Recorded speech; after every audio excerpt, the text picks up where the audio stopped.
All right. Again, thank you for joining. I will speak today about the end user committee and one of the, let us say, key deliverables in the ENOS projects, the guidance documents. But before I begin, just to summarize, we are a Europe-wide collaborative effort. A number of you have seen this presentation, and a number of you, I believe, doesn't. But we actually involve many countries around Europe, and we have a number of the test sites located in Czech Republic, in Netherlands, in UK, in Spain, and in Italy.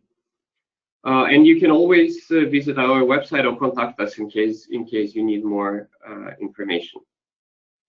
The key concept for us is to develop and field test the key technologies that is adapted to the onshore applications. We also want to integrate CO2 storage into the social economical fabric, and we would like to create a favorable environment for the onshore storage. And the main things that you can see colored in the presentations are actually the word like support, integrate, bring, and promote. So we're not only focusing on the research and implementation parts of the work, but we really want to share the knowledge. We want to integrate the results, and we want to support the preparation of the new pilots. And one of the very important things that I'm not touching very much today is, of course, involve and make public aware of what we're doing. I'm not spending a lot of time on the project structure, but you can see we have 4 key technical packages. We have a separate work package on coordination of the local communities, and a number of what we call the supporting work packages that are looking into sharing experience, spreading innovation, and promoting the CCS. We have 8 work package leaders and Marie coordinating the project as the project management team. When talking about, let's say, today's subject, we would have the ENOS activities. We would have, of course, some internal deliverables. This is the website that we have, also working towards the internal part of the group. We have educational activities. We have a spring school coming. You can also read about it on the website. We have e-learning platform.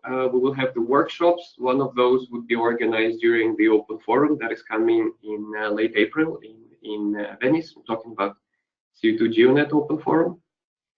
We will have a number of project reports, and that's, of course, the technology demonstrations, that's tools, and that's the detailed technical reports that the project will generate. We have dissemination activities where we're trying to increase the technology uptake, and we will publish, and we will, if we see fit, have patents.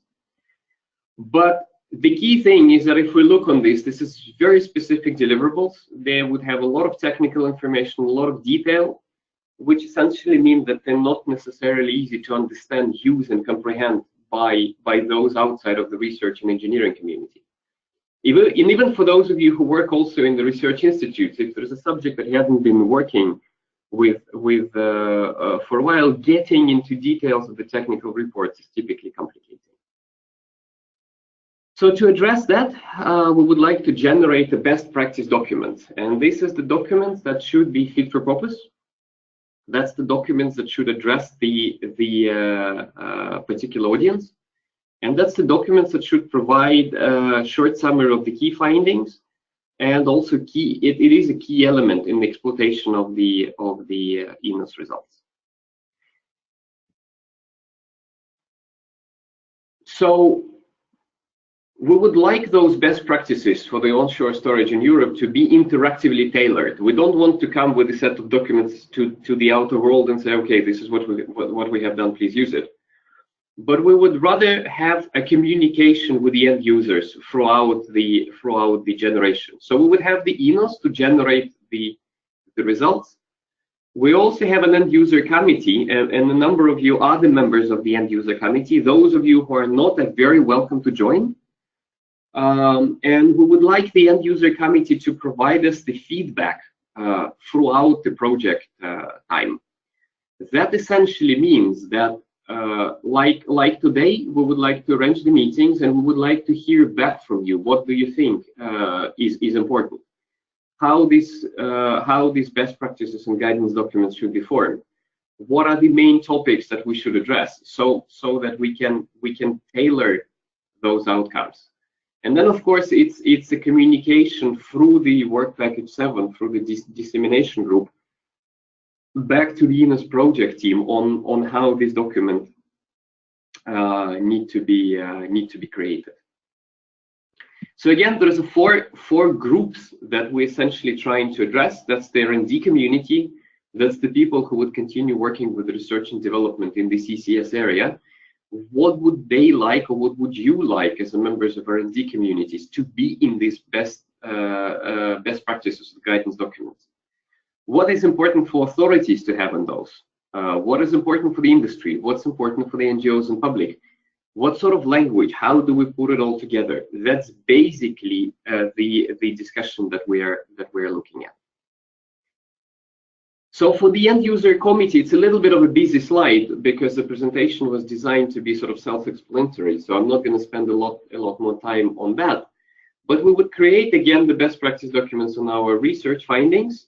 We would like to have them useful and informative documents, and we would like you as members of the end user committee to essentially help us with putting all of this together. And we would like the meetings of the end user committee being through the web or physical to be a platform for the open cooperation and integration between the four groups that I have been talking about. So that's not only the members of the particular group that will get together, but the whole end user committee.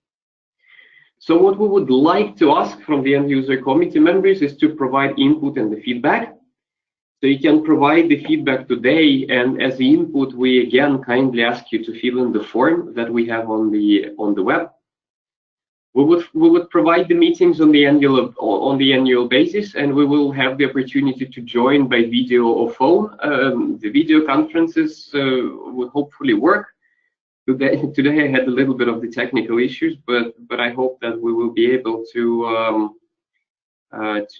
resolve those. We would like also to be, as I said, a platform for open cooperation integration. We would like ENOS to help members of the different stakeholders to actually interact with one another and understand a little bit better what are the needs and requirements of each of the target groups. Before I open this for a discussion, I would like also to talk a little bit about ENOS. Again, as said, many of you know what it is and what we do, but I would like all of us to be on the same page. And for this, I will briefly present the work packages, research areas, and then later on the test sites that we have in ENOS. Yes, the work package 1 involved the site at the Hotomin in Spain, and it's actually focusing on ensuring safe storage operation.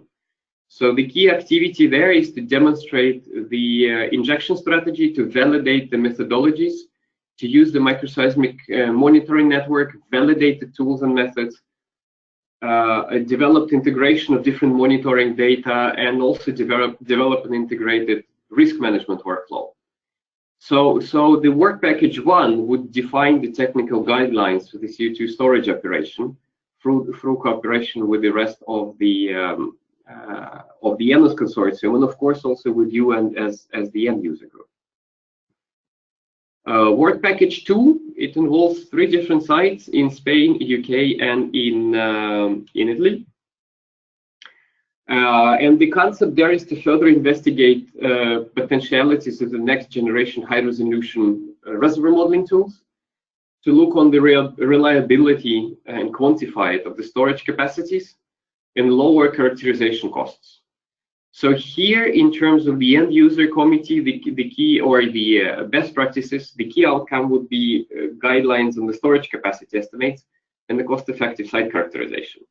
Indeed, that's the area where let's say a unity or a common approach is still lacking, and that's important if we're working worldwide to have the unified approach.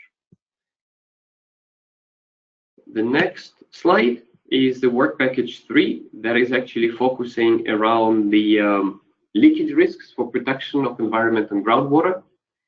Again, the question there, we would like, based on the sites in Geoenergy testbed and in Sulcis in Italy, to look on the mitigation possibilities, and also to look on the improve our understanding of the impacts of the leakage if it happens. We know that the risk for the leakage is actually low, but we would like to have a practical and real life experience from the field labs where we can actually see this leakage. How fast could we monitor it?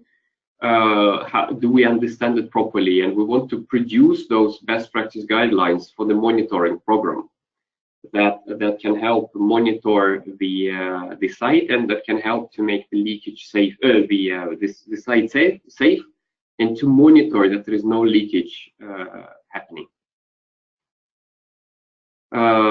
Work package 4 is essentially integration of the CO2 storage with the local economic activities.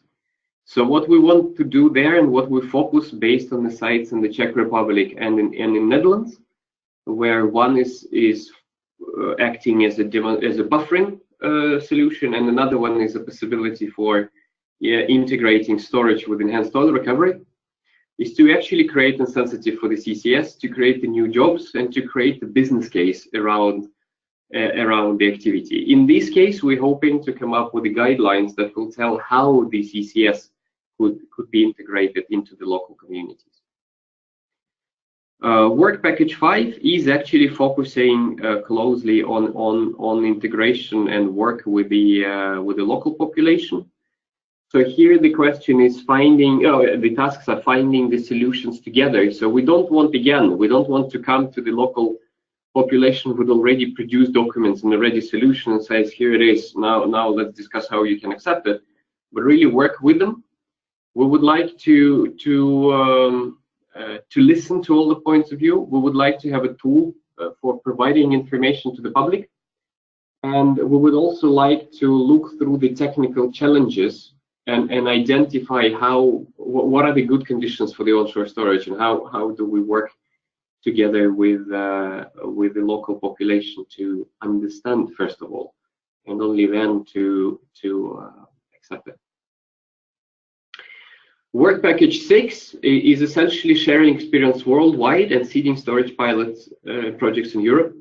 So we have established partnership with a number of fields and activities across the world, and we actually would like to see what they have done, how they have done it, what was good, what was bad, what they have learned. We would like to identify success criteria that can be applied to create sort of a catalog of the situations where the new storage sites might be successful.